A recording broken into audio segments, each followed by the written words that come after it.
Hello everyone, and welcome back to my story Living with Lupus. I'm Susan, and today we're talking about something that doesn't get nearly enough attention, Sjögren syndrome, and the 13 signs you absolutely should not ignore. If you're living with lupus, RA, or another autoimmune illness, this is especially important for you, because Sjögren's can sneak in quietly and mimic symptoms you might already be dealing with. So, let's break it all down using facts from the Mayo Clinic, Johns Hopkins Medicine, and the Sjögren's Foundation. Sjögren's syndrome is an autoimmune disorder where your body's immune system mistakenly attacks the glands that produce moisture. That includes your tear glands, saliva glands, and sometimes other parts of the body like the joints, lungs, nerves, and skin. It can occur on its own, called primary Sjögren's, or alongside other autoimmune diseases like lupus, known as secondary Sjögren's. Now let's get into the 13 signs you shouldn't ignore. 1. Dry eyes.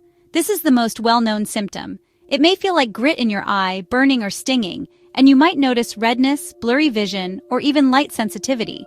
Sjögren's damages the lacrimal glands, leading to reduced tear production, which, over time, can actually damage your cornea. 2. Dry mouth, also called xerostomia. You might feel like you always need water or struggle to chew dry foods. Dry mouth can cause difficulty speaking or swallowing, lead to more cavities, and even trigger fungal infections like oral thrush. Swelling in your parotid or submandibular glands, which are just below your ears or jaw, is really a red flag. These glands might swell off and on, or sometimes they just stay enlarged. And honestly, it's often confused with things like mumps or dental problems. This isn't just being tired. It's actually a crushing, persistent fatigue that, well, doesn't improve with sleep. It impacts your daily functioning and may feel kind of like lupus fatigue, but the thing is, it just doesn't go away. Sjögren's can cause pain and stiffness in your fingers, wrists, and knees. These symptoms can mimic rheumatoid arthritis, but without the joint erosion you might expect. So let's talk about something that's honestly not discussed enough: vaginal dryness in women, especially for those of us living with Sjögren's. Many women with Sjögren's experience vaginal dryness, painful intimacy, and even recurrent yeast or urinary tract infections. It's important, but honestly, it's often overlooked or underreported. Now moving on to dry or itchy skin. This isn't just winter dryness, you know. Sjögren's causes itchy, flaky, or cracking skin, eczema-like rashes, and increased sensitivity to lotions or soaps. Dryness can extend into the airways. That causes, a chronic dry cough, difficulty breathing in extreme cases, and sometimes even damage to lung tissue over time.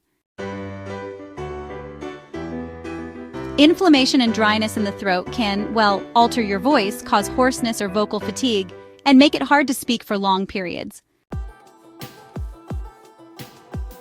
The dryness doesn't stop at the eyes and mouth. You might notice chronic nasal irritation, frequent nosebleeds, and a raw, burning sensation inside your nose. Sjögren's can slow down digestion, leading to things like acid reflux, also known as GERD, along with bloating, cramping, and even IBS-like symptoms. This actually happens when dryness affects the esophagus or the stomach lining. People with Sjögren's often report short-term memory issues, difficulty focusing, and trouble finding words. It's sometimes called Sjögren's fog, and honestly, it's very real. 13. Numbness or tingling, also known as peripheral neuropathy. In more advanced cases, Sjögren's can affect the nerves, causing pins and needles sensations, burning pain, and numbness in the hands or feet. This is a result of immune system attacks on the peripheral nervous system. If you recognize several of these symptoms, especially if you already live with lupus or another autoimmune disease, it's important to speak with your rheumatologist or primary care provider. They may run blood tests, like anti-SSA or Rho, and anti-SSB or LA, eye tests such as Schirmer's test, or even a salivary gland biopsy. Early diagnosis is really key to managing symptoms and preventing long-term damage. Sjögren syndrome is often misunderstood and underdiagnosed, but it's very real, and it deserves attention. If this video helped you, please like, share, and subscribe to My Story Living with Lupus. Drop a comment if you've experienced any of these symptoms, or if you've been diagnosed with Sjögren's. Let's support each other and share our stories. As always, stay strong and keep living your story. Thanks for watching. Please help us reach 500 subscribers.